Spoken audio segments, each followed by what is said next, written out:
As South Korea approaches its 21st presidential election, the economy emerges as a pivotal issue. With inflation hitting 3.7% in Q1 2024 and youth unemployment at 9.2%, voters are acutely feeling the pressure. The GDP growth has slowed to 2.1%, the lowest in a decade, while household debt soared to 1,850 trillion KRWs.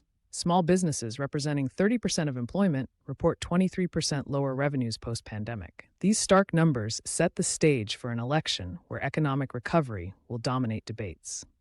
Recent polls reveal 68% of Koreans rank economic stability as their top voting priority, surpassing traditional ideological divides.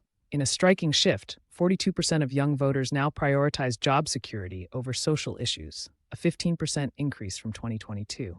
The MZ generation, ages 20 to 39, comprising 35% of electorate, shows particular concern about housing prices, which rose 22% under current policies. Interviews show families cutting education budgets, down 18% YOY, to cope with rising living costs.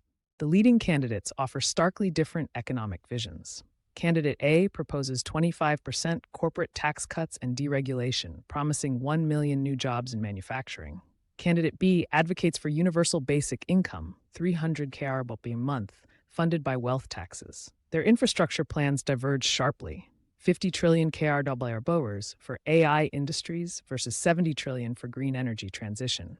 Independent analysts question both plans' feasibility given Korea's 45% debt to GDP ratio. Experts warn external factors may override domestic policies. The US-China chip war threatens Korea's 28% semiconductor exports, while rising oil prices, Brent crude at $95 barrel, pressure energy-dependent industries. The IMF forecasts just 1.9% growth for Korea in 2025, citing these global headwinds.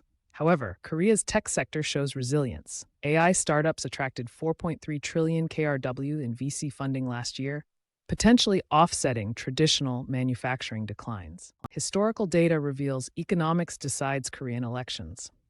In 1997, Kim Dae-jung won amid the IMF crisis by emphasizing recovery. Park Geun-hye's 2012 victory correlated with 3.7% GDP growth pledges. However, 2024's unique factors, generational wealth gaps, digital economy shift, and unprecedented debt, make predictions challenging. While 78% of past elections favored candidates with stronger economic plans, today's polarized electorate may break this pattern.